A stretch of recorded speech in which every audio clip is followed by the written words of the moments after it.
Depois do rombo que acometeu as lojas americanas e que causou prejuízo para pessoas que tinham ações da empresa, mas também causou prejuízo para pessoas que tinham dinheiro investido em fundos, muitos deles se dizendo conservadores, né? Como por exemplo o fundo do Nubank, que falavam que era para reserva de emergência. No final das contas, o gestor acabou emprestando dinheiro para as americanas e que possivelmente vai tomar um calote. E essas pessoas que tinham dinheiro nesses fundos perderam dinheiro também. E dessa vez aconteceu um novo episódio.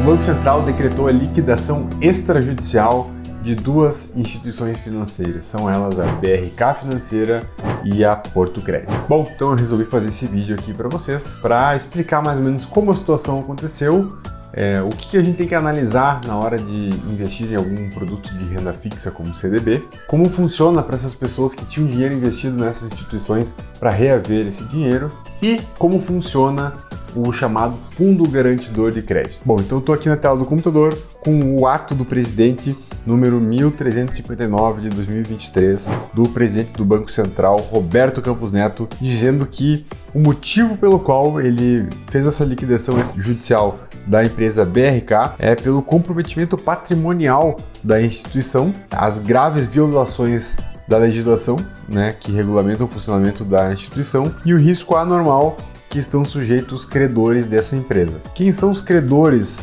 das instituições financeiras? São as pessoas que têm dinheiro aplicado lá ou que compram produtos dessa instituição. Então, se você tem uma conta numa corretora e já investiu num CDB, por exemplo, do banco BMG, você tem lá, quando você entra no seu extrato, entra na tua posição de renda fixa, está escrito lá CDB, BMG, geralmente a taxa que o banco está te pagando e o prazo de validade daquele CDB. A regra é que todo CDB ele tem um prazo que é a data limite em que você vai ter esse teu dinheiro de volta. Então, para a gente poder entender o risco de um banco, geralmente a gente utiliza duas métricas para avaliar isso: o índice de Basileia e o índice de imobilização. Como é que a gente faz para saber qual é o índice de Basileia e de imobilização de uma instituição? Vamos para a tela do computador aqui.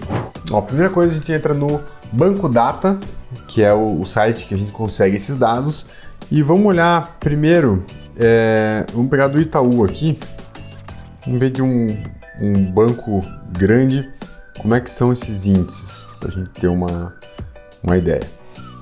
Vamos lá, o índice de Basileia é esse índice aqui, a gente vê que o valor é 14,7%, então vamos tentar entender o porquê desses 14,7%. O índice de Basileia determina a relação entre o capital próprio da instituição e o de capital de terceiros que será exposto a risco por meio da carteira de crédito. Então, comigo aqui, índice de Basileia é o que? Se o banco empresta R$100 para as pessoas, para os investidores, enfim, e o índice de Basileia dele é 14,7, significa que de R$100, 14,7 só pertencem àquela instituição. O resto é dinheiro de terceiros. Ou seja, você consegue perceber que o índice de Basileia, quanto maior ele for, mais segura é aquela instituição? Aqui na tela ainda diz que o índice mínimo exigido pelo Banco Central é de 11%. Então, do Itaú aqui está bem enquadrado, 14,7%. Agora, o índice de imobilização, que é o segundo índice que a gente tem que olhar aqui. Vamos ver o conceito dele. Quanto mais reduzido for o índice de imobilização, maior agilidade terá o banco para usar o seu patrimônio a fim de honrar seu compromisso. Então a gente já vê o índice de imobilização, quanto menos imobilizado, melhor. E vamos ver como é que é a exigência do Banco Central aqui. No mínimo 50% tem que ser esse índice, ou seja, de todo o patrimônio que o banco tem ali, 50% só pode estar imobilizado. E o índice de imobilização aqui do Itaú é de 19,4%. Então, muito saudável, tudo tranquilo. Agora vamos analisar aqui das empresas que tiveram sua liquidação decretada. A gente vem aqui em cima e vamos escrever a BRK Financeira aqui.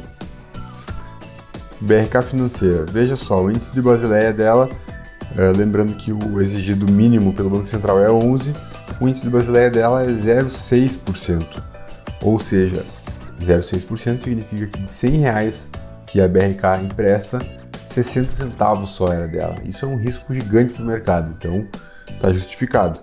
Outra coisa é o índice de imobilização. De 100% do patrimônio do banco, 71,6% estava imobilizado. Então extrapolou o mínimo de 50%, o máximo de 50% que o Banco Central estipulava. Então tudo tranquilo até aqui. Além disso, o resultado do banco não foi bom em 2020, 2021 teve prejuízo, 2022 deu uma recuperada, mas mesmo assim os números estavam ameaçadores. Então agiu certo o Banco Central fazendo essa liquidação. Vamos olhar a outra instituição agora, que é a Porto Cred. Porto Cred está aqui, instituição, índice de Basileia 4,3, também abaixo dos 11% exigido do Banco Central. O índice de imobilização, apesar de estar saudável, o que pegou aqui mesmo foi o índice de Basileia. Também teve resultado de lucro líquido no último balanço de prejuízo de 22,5 milhões, e realmente foi um prejuízo muito grande. Em 2022 inteiro foi de 43,4 milhões, né? Aqui foi a publicação do último balanço, que é trimestral. Então, pela visão do Banco Central, é uma instituição que estava muito perigosa e a liquidação foi assertiva. Agora, uma questão importante de trazer aqui é como que as pessoas vão recuperar o dinheiro. Quem tinha produtos investidos nesse banco, como é que elas vão ter esse dinheiro de volta? Bom, isso é uma coisa que eu explico em outro vídeo aqui, mas que existe a função do Fundo Garantidor de Crédito. Todos os bancos do Brasil, eles são obrigados a depositar periodicamente ali um valorzinho que vai para a instituição Fundo Garantidor de Crédito, que é uma espécie de seguro que os bancos têm.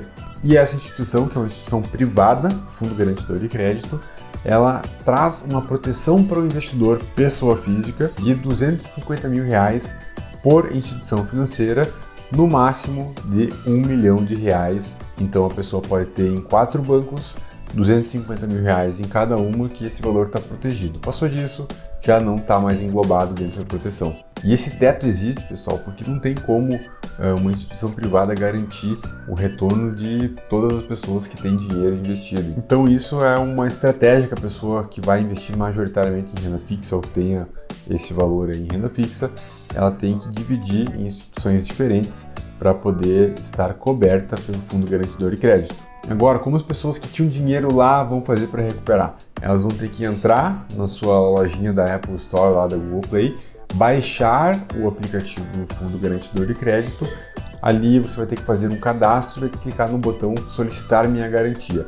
Aí você preenche seu cadastro e só adianta sentar e esperar que esse dinheiro volte para você. Ah, Eduardo, mas historicamente o Fundo Garantidor de Crédito paga os credores? Sim, historicamente sim. A gente teve alguns casos aí em 2018, o mais recente foi em 2020, que teve o pagamento sim, demora mais ou menos entre 3, 4 meses. Claro, cada caso é um caso. No passado já teve bancos que quebraram, que foi mais ou menos uns 10 anos para recuperar o valor de volta, mas era muito complexo, com muita gente envolvida. Provavelmente se algum bancão quebrar, também não vai ser uma coisa tão simples assim de devolver para todos os credores, né? Qual é a repercussão que esse vídeo aqui tem que ter na sua vida? É que você tem que tomar cuidado e não ir de olhos tapados aí para qualquer aplicação pensando só no rendimento. Então, conhecer o Banco Data aqui, é importante que você acesse esse site, conheça os 2 índices aí do banco ou da instituição que você quer investir ou emprestar esse dinheiro, e assim você vai ter uma tranquilidade para poder deixar o dinheiro lá com o prazo que você escolher, e assim tá tudo certo. Bom, então espero que vocês tenham aproveitado esse vídeo. Deixa um like no vídeo, se inscreve no canal, vamos fortalecer a firma e até o próximo vídeo.